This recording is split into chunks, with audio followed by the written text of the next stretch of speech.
Friends, आज मैं story of English लेकर आया हूँ और मैं बताऊँ बहुत लंबा समय लग गया है इसमें। किसी दूसरे काम में व्यस्त होने के कारण मैं वीडियो नहीं डाल पा रहा था, नहीं बना पा रहा था। तो ये स्टोरी ऑफ इंग्लिश का जो मैंने टेस्ट लिया था वो एग्जामिनेशन पॉइंट ऑफ व्यू से बड़ी इम्पोर्टेंट है, इसलिए इसको मैं लेकर भी आया हूँ। सॉल्यूशन भी हो जाएंगे बच्चों को और क्वेश्चन भी मिल जाएंगे। तो चलिए थोड़ा सा देखते हैं इसको। यहाँ है, सबसे पहला क्वेश्चन है, Bankim Chandra wrote Rajmohan's wife the first Indian novel in English in. Bankim Chandra Rajmohan's wife प्रथम भारतीय नोवेल है लिखे हुए थे, वो कब लिखे हुए थे? तो 1864 1864 में लिखे हुए थे। 1864 1864 में लिखे हुए थे। अगला क्वेश्चन है, the romantic revival is associated with. तो the romantic revival is associated with William Wordsworth. William Wordsworth. William Wordsworth. ये क्वेश्चन बहुत बार पूछा गया है एग्जाम में, ध्यान देंगे। इंग्लिश बिलोंग टू एंशियंट डोडरॉल family of language. The Indo European family of the language. Indo European, बच्चों ध्यान देंगे, option number B, Indo European of the family Indo European family of language. अगला क्वेश्चन है, the writing system of old English used the डोडरॉट alphabet. तो the writing system in old English, पुराने English में लिखने की जो प्रथा थी वो कैसा अल्फ़ाबेटिक था? तो रूनिक। रूनिक, ऑप्शन नंबर ए, रूनिक अल्फ़ाबेट। बहुत इंपॉर्टेंट क्वेश्चन है, रूनिक अल्फ़ाबेट। हाँ, पुराने इंग्लिश को सेल्टिक, ओल्ड यानी सेल्टिक सेल्टिक इंग्लिश कहते हैं, लेकिन अल्फ़ाबेट जो था वो रूनिक था। ध्यान देंगे, ओल्ड इंग्लिश के हम एंग्लो सेल्टिक इंग्लिश भी कहते थे, ऐसा कुछ है, लेकिन राइटिंग सिस्टम की बात करें तो रूनिक है। The book come my beloved has dot background. तो कम माई बिलव हैज़ जो बुक है, कम माई बिलव्ड जो बुक है वो पर्ल एसबक के द्वारा लिखी गई बुक है। और जब पर्ल एसबक इंडिया से लौटी थी तो इंडिया के याद में लिखी हुई थी, और इसका बैकग्राउंड जो है वो इंडियन बैकग्राउंड है। तो the book come my beloved has Indian background, Indian background. अगला क्वेश्चन है बच्चों, the great vowel shift brought about a series of changes in the dot English belong vowels. Great vowel shift जो है वह एक लगातार वॉवल्स की बदलाव है, बहुत लंबी बदलाव हम कह सकते हैं, जो क्या चीज़ में है? तो यानी कि कहते हैं प्रोनाउंसिएशन, उच्चारण में। तो प्रोनाउंसिएशन, उच्चारण में जो मिडिल इंग्लिश में हुआ था great vowel shift. The latest period in the growth and development of English language may be called the era of the new Englishes. New Englishes, latest period जो है उसे न्यू इंग्लिशेस का युग कहा जाता है, न्यू इंग्लिश का। आगे देखेंगे बच्चों,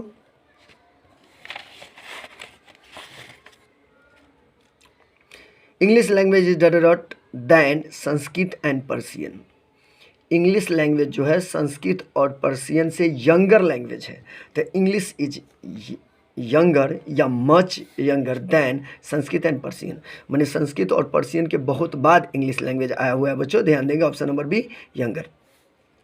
who wrote the scholar gipsy. Scholar gipsy Matthew Arnold के द्वारा लिखा गया है।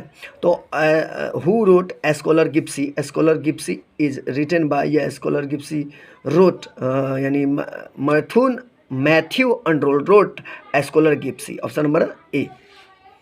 अगला क्वेश्चन है, Wole Soyinka is a dot poet.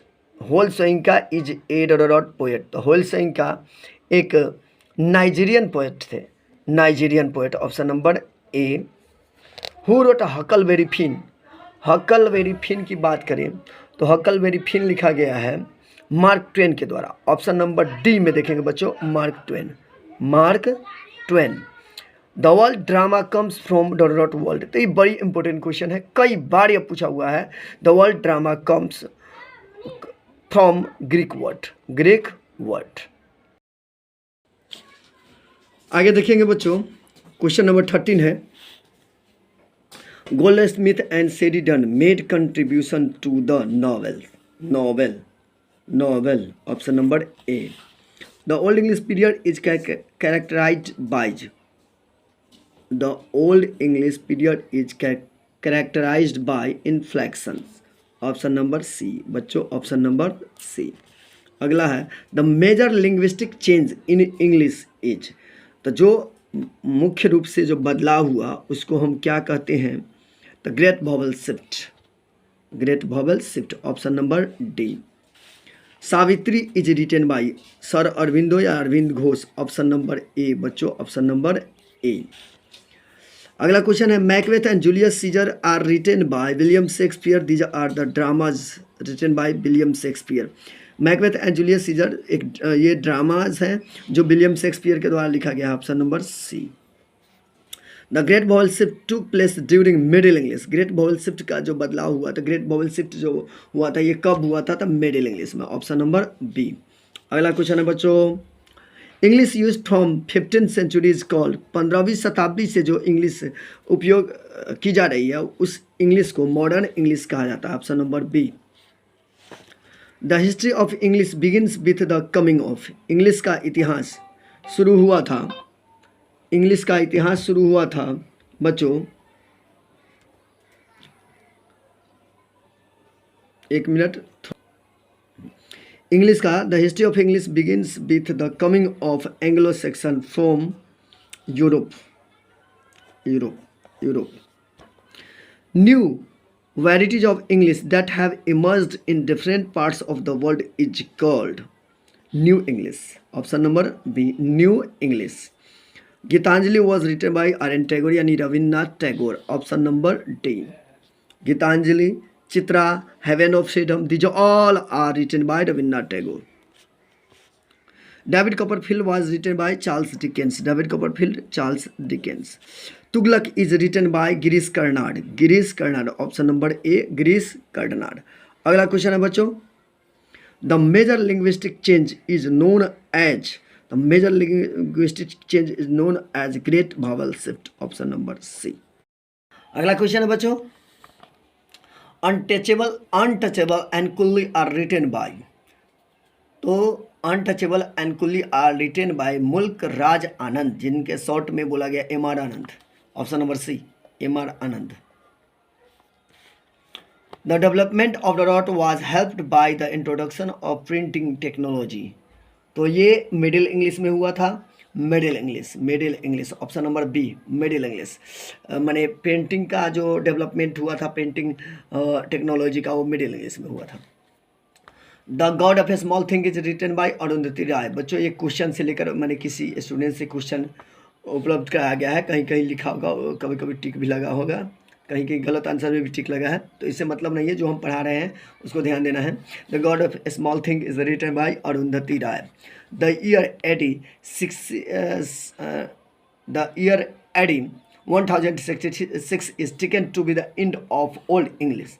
1066 में ओल्ड इंग्लिश का समापन हुआ था, Old English. Option number B. Middle English covers AD .80। तो मिडिल इंग्लिश 1150 से 1500 तक बच्चों। Option number C. अगला क्वेश्चन है मनोहर मालगोनकर बिलोंग टू। तो मनोहर मालगोनकर इंडियन राइटर थे। Option number A, Indian. Invention of printing press happened in. Printing press का आविष्कार हुआ था 1476 में, 1476। Option number B. The Old English covers, Old English cover कितना किया था? 449 से 266 तक बच्चों। Option number C. आगे चलते हैं। Which language is not our native language. कौन ऐसी भाषा है जो हमारी नेटिव लैंग्वेज नहीं है? तो इंग्लिश। इंग्लिश हमारी नेटिव लैंग्वेज नहीं है, ये सेकेंड लैंग्वेज है हमारे यहाँ। Which thing has enriched the vocabulary of English. तो यहाँ borrowing things. Option number B. आगे देखेंगे कलर वर्ड रिलेटेड टू। तो कलर COLOUR इंडियन यानी कि ब्रिटिश इंग्लिश है। COLOR जो होता है अमेरिकन इंग्लिश हो जाता है। तो बच्चों ये COLOUR British English. Option number A. आगे देखेंगे who wrote the university, who were the university wits. तो यूनिवर्सिटी विट्स जो थे वो एलिजाबेथन स्कॉलर्स को यूनिवर्सिटी विट्स कहा जाता है। Option number B. Rabindranath Tagore wrote. तो Rabindranath Tagore wrote Gitanjali. Gitanjali is written by Rabindranath Tagore. A Passage to India was written by E.M. Forster. E.M. Forster. Which language is the second language of India? English is the second language of India. English. Option number A. 41 question देखते हैं बच्चों. Who was the great dramatist of Elizabethan age? तो Shakespeare, William Shakespeare. Option number B. Where is English spoken? अंग्रेजी कहाँ बोली जाती है? तो English is spoken all over the world. तो all over the world. Option number A.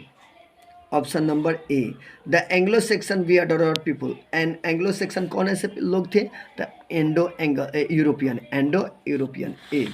Who is known as the nightingale of India? तो Sarojini Naidu is known as the nightingale of India. Option number A. अगला देखें. Who has written she stoop to conquer? Oliver Goldsmith has written she stoops to conquer. Option number B. आगे चलेंगे बच्चों. Which language has its own receive pronunciation? Receive pronunciation को short में RP कहा जाता है. बच्चों ये क्वेश्चन कई बार एग्जामिनेशन में पूछ चुका है. तो आरपी किसे कहते हैं या किस लैंग्वेज मैंने को जाना था आरपी, और किस लैंग्वेज में रिसिव प्रोनाउंसिएशन है आरपी है? तो इंग्लिश लैंग्वेज की बात करते हैं. English. Option number C. Who wrote the arms and the man? The arms and the man was written by G.B. Shaw. G.B. Shaw. G.B. Shaw. अगला question है बच्चों. What is the main language of United Nations? तो ये English is the main language of United Nations. Option number C. English. Which language has been a global language? कौन language है जो global language बन चुका है? तो इंग्लिश. ऑप्शन बात करते हैं English. Which language has a bright future? किस लैंग्वेज का फ्यूचर बहुत ब्राइट है? तो English language has a bright future. English. Option number D. तो बच्चों मैं आपको यह बताना चाहूँगा ये क्वेश्चन आपके एग्जामिनेशन पॉइंट ऑफ व्यू से बहुत इंपॉर्टेंट है, और मैं समझता हूँ ये आप याद रखेंगे भी इसको, और आप अपने एग्जाम में देखेंगे बार बार ऐसे ही क्वेश्चन आते हैं. आपके एग्जाम में भी इसमें से क्वेश्चन तुरंत है. तो फिर अगले वीडियो के साथ तुरंत मिलेंगे. जब तक के लिए जय हिंद.